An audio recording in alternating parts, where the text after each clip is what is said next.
What's up, everybody? Welcome to Unfiltered, episode 39. I'm your host, ChanManV, and got lots of great topics today.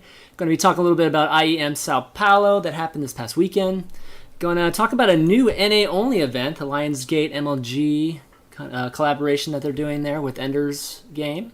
And then Idra had a pretty big announcement. Could talk about that. And then Blizzard's got some streaming awards to talk about that me and Steven are actually been nominated for, and wanted to get the guys' thoughts on just overall the awards. And lastly, well, actually a couple things. Lastly, we have a 15K arcade contest that Blizzard's going to be holding for all those developers out there that have been making some awesome arcade games. And then we'll get Destiny to give us a little, or Steven to give us a little bit of update on Eve, since he's been playing a lot of Eve lately. And of course, at the end, we'll take your questions, which you can post in the Reddit thread, which is right here. And just like last week and just future shows, we're just going to take the top upvoted questions in the comments.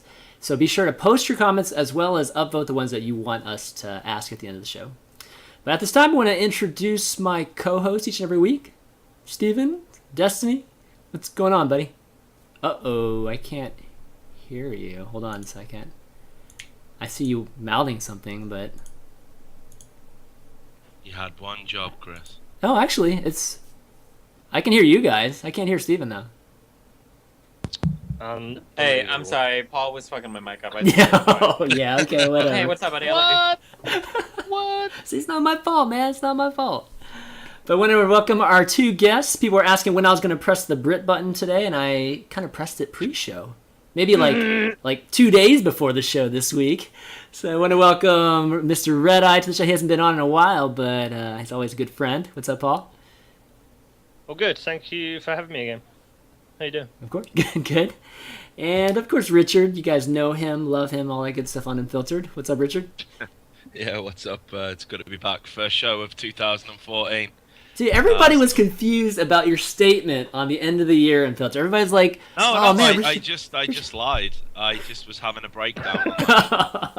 Okay. No, I was actually having a breakdown on that show. I think I had a breakdown, like a public breakdown, and I just said I wasn't going to do this again. And then I realised if I didn't do this, I'd not really have a lot going on.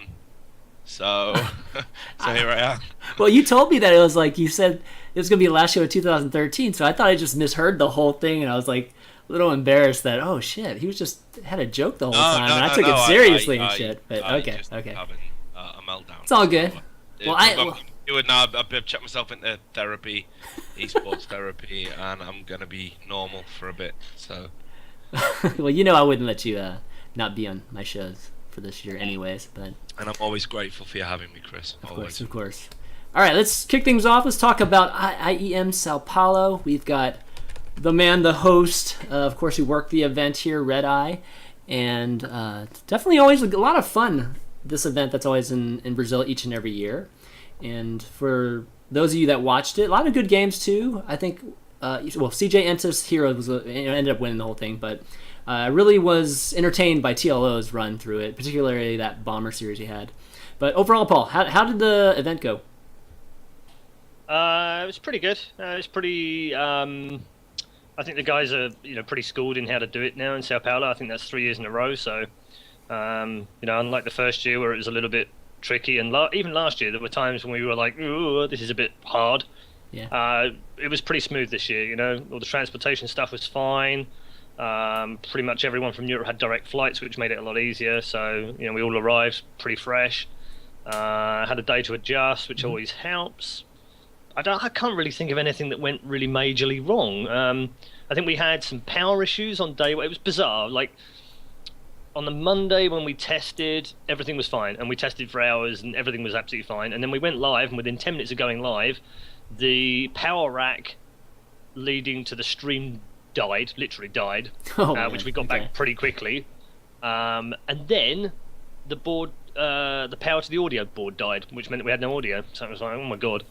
So that was a bit worrying. But then after that, everything was absolutely fine. Crowds were insane at times. Yeah. How many people? It was just really hot, really hot. I don't know. I would say there's probably about 750, 800 in there for the League of Legends. Probably less, 500 or so for the StarCraft of the final today. And we had a couple of quiet days as well in the middle of that. But overall, yeah, it was really, really, really good. And the crowds, Sao Paulo crowds are they're nuts. They're bonkers for esports. So they make an awful lot of noise. I think day one, the most amazing thing was that they were cheering for Pain Gaming. But they were cheering as if it were a football stadium. Really? I'm not even kidding you. Yeah, it was a chant. There was like a song and a chant going on. So that was pretty crazy. Cool. But yeah, I mean, StarCraft wise, it was great. It was a really good tournament. We were a little bit worried because Asus ROG was going on at the same time, and some of the other players decided they'd already qualified, so didn't need to go. So I think we got really lucky in the end with the players that got through to the 16, and then the players that obviously qualified from the quarters onwards. We got some really, really terrific games. So and history made. We ended up with the two players in the final that had both won an IEM before. Had never been done before. So